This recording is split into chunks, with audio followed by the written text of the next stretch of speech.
This is the plaintiff, Burnett Thomas Hallpike.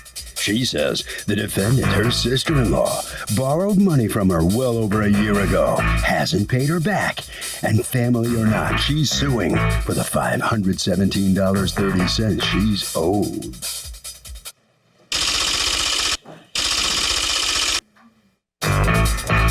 This is the defendant, Belinda Hallpike. She says the plaintiff gave her money to move her and her 5 kids from Florida to New York and is now claiming the money was a loan.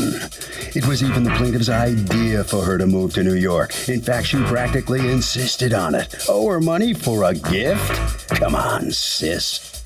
She's accused of causing family drama.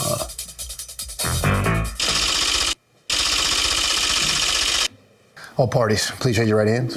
Welcome back to the People's Court. Next case on the docket, the plaintiff says the defendant, her sister-in-law, borrowed money from her more than a year ago and hasn't paid her back.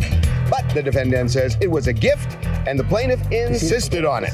It's the case of twisted sister-in-law. Thank you, Douglas. Burnett Thomas Hallpike, you are suing your sister-in-law, Belinda Hallpike, for $517.30 for 6 bus tickets that you bought for her and her 5 children to come to New York. Tell me what's going on.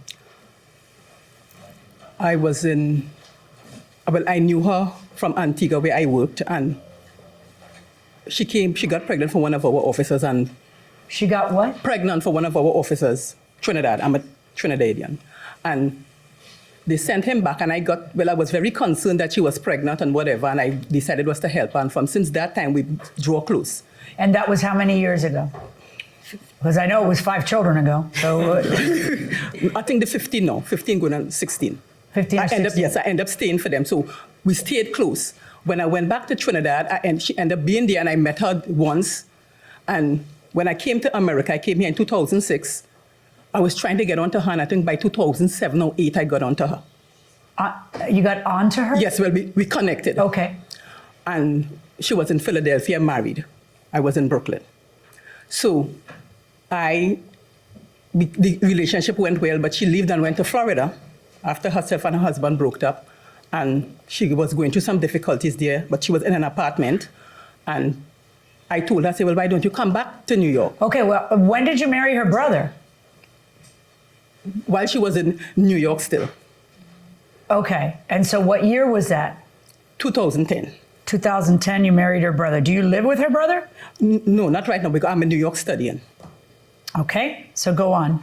So I told her, well, come back to New York, and she can get in. I went, and I got the information for the shelter where she can get into. Wait. She was in Florida. Yes, in an apartment. She was in need of a shelter. Yes, she was being evicted from the apartment. Okay, and she had 5 kids. Yes. And you told her to come to New York to go to a New York shelter. Yes, ma'am. Why was that a better idea for her than just going to a shelter where she was? She was already in one there. And what was the problem with that then? Well, she, I don't know she had different problems there, and she decided she was to move on. But she worked, and she was working while she was in the shelter. So she saved up her money, and she rented this apartment, but it was herself alone and the 5 kids. So what was the problem? Why was she going to come to New York? She was being evicted because she had lost that job. Okay, that's fine. But then you just said she was in a shelter in Florida. Yes. So was she actually in a shelter in Florida already? Before. Well, before I wasn't my question. Sorry. Why were you bringing her to New York in order to be in a shelter? Because this would have been like the second time she'd have been going into the shelter system in Why Florida. is a New York shelter better than a Florida shelter? But at least, I was more, between New York, and I find it would have been better down here for her because of transportation-wise and these things. Okay. All right. So you tell her, why don't you come over here? And she says what? Okay, but I don't have the money? Well, I told her, she told me that she did not have a bank card, and I told her was to try to find the cheapest way to come out. So she finds the cheapest way through Greyhound? Yes, ma'am. All right. And she needed 6 tickets on a Greyhound bus to come to New York? Yes. So I told her, I have a credit card. Make sure she told me she had $400 put aside there. And then according to you, when she got here, she was supposed to pay you $400 that she had. Yes. The actual tickets, the total cost $517.30, correct? Yes, ma'am. Do you have your credit card receipt to show me how much it cost? Yes, ma'am. Okay. And then when she got here, did you pick her up at the bus station? No, I gave her the address and she went directly to the shelter. Yes. Okay. In any event, she gets here, and when she gets here, she goes to the shelter. They Yes, take ma'am. her? Yes, ma'am. Okay. And then when do you ask her for the $400? Before she reached back here. Because No, I know, but when she got here, when do you ask her for the $400? while she was in the bus, because she didn't call. She did not call me. Okay, so did you ever see her when she got to New York? Yes. Okay, when you see her, what do you say? I didn't say anything to her. She didn't say anything to me. I just dropped the You clothes. just went and stared?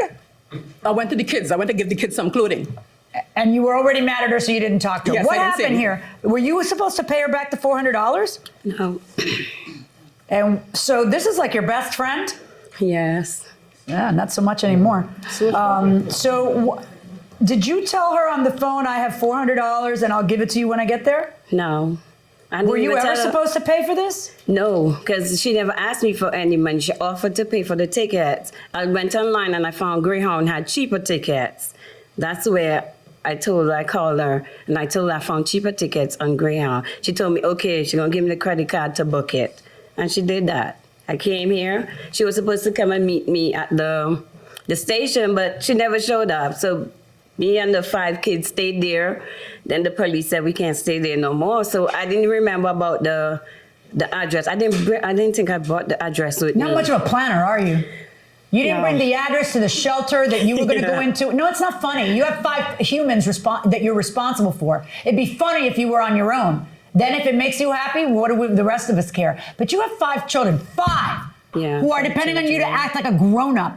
So you get here, you don't know where you're going, you don't know the address of the shelter, No. you don't know where you're going. What do you do? I asked the gentleman. I remember she said the name was Pat. So I got a taxi. And then how did you pay the taxi driver? No, he didn't ask. I just told him I didn't have any money. And he just took you. Yeah, he said that he'll was take nice. me. And then you Yeah. get to the shelter, and what happens? And he asked me what happened. I told him I got evicted, and I came down. He asked me for the eviction letter. I gave it to him. He asked me for the kids' birth papers, Social Security, everything, and I stayed there. Okay, and have you been there since? Yes, Mom. Okay, are the kids in school? Yes, Mom. How old are your children? They range from what to what? I have 2 15, 2 7, and a 2-year-old. You have 2 sets of twins? Twins. Where's is there one father or other? No, 3. Okay, do they pay child support? My husband, my ex-husband, for the second twins. The second set of twins is paying and the other ones don't? No. All right.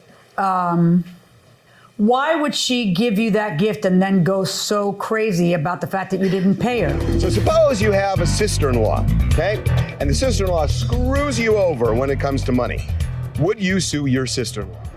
Sure, I would. You would? Yeah. Could screw up your relationship with your brother or sister, right? No, I will do. I will certainly sue her. You will certainly screw her.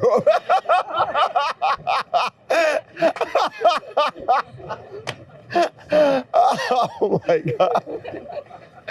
Oh God, go inside the courtroom. She doesn't act like a person who was trying to give you a gift. She acts like a person who's shocked that you didn't pay her back. No.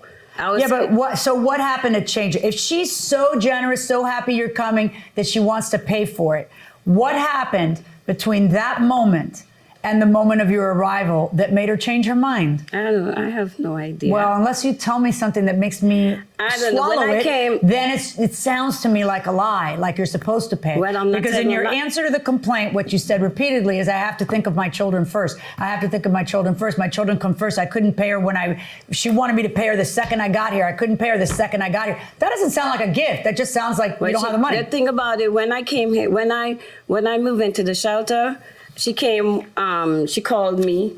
She said she had some stuff for the kids, and she came. She didn't say anything to me. Then she went away. She came.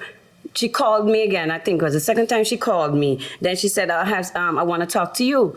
And I said, what? And she said, she wants her money. When she's going to get her money. And this was when you had been here how long? About 5-6 months. That long? You mean she Yeah. didn't ask for her money before that? No. Well, then why is it you say in your complaint, As soon as I got to New York in September of 2014, the plaintiff expected the money from me. It's in 2014 she asked me for the money. I thought you said it was 5 months after you got here. You got here I think September of 2014. September, October, November, December. One of those months she asked me. One of those. I don't know which I'm one. not sure which one. Okay, well, there's 12 of them. And what you said in your answer to the complaint is as soon as I got to New York in September of 2014. So you're implying that the minute you got here, she made it real clear to you that where's my money? So she was leaving you messages saying you need to pay. Yeah, she started, I forget, yes, when we were on the bus, she left a message. But she didn't tell me, she didn't ask anything about any money. She just left a message. She was calling me. But because of, the traveling, I didn't have any. All right, I gotta tell you, she does not in any way, shape, or form act like someone who expected this to be a gift. She is, according to you, asking for it the second you get here. The circumstances didn't change from the time that you left town to the time that you got here on that Greyhound bus. It's not like you had a fight, and so now she changed her mind and is trying to convert a gift to a loan, Judge. That I could sink my teeth into. That I could, okay, well, maybe, you can't just change a gift and make it a loan, but that's not what's occurring. What's occurring is sometimes when it walks like a duck, quacks like a duck, it's a duck. There's nothing really magical about it. Pay the lady her money, $517.30. Good luck. Thank you. Hold on right there, lady. Judge Millan rules that the defendant borrowed money from the plaintiff and now has to pay her back. What's your feeling? Well, that's the case. Yeah. What else? Why did you think it was a gift? Because that's what she said from the first beginning. Well, she didn't say it's a gift. She said she's going to help me and the kids. Yeah, So. all right, with a gift. So is there a chance maybe you misinterpreted or maybe misunderstood her gesture? I don't know, maybe. Okay, right down there. Thank you. All right, ladies. Good morning. She doesn't seem to be really that interested in understanding what's going on. So we spoke a lot on the phone. She would call me every day, morning, evening, noon, night. As long as I see her call and I miss it, I will call her back. It's years I've been giving to her, years. But this Okay. one time I was not working and I told her that All I right, needed it if back. she still needs, you still giving? No, I need to get a break from her. I need to. All right, Harvey? Thank you. Okay, Kurt, you should know there is a presumption in the law that when money passes from one person to another, the presumption is it's a loan, and the defendant offered no credible theory or explanation as to why this is not a loan, but instead it is a gift. So that's the defendant's problem. And by the way, never screw your sister-in-law.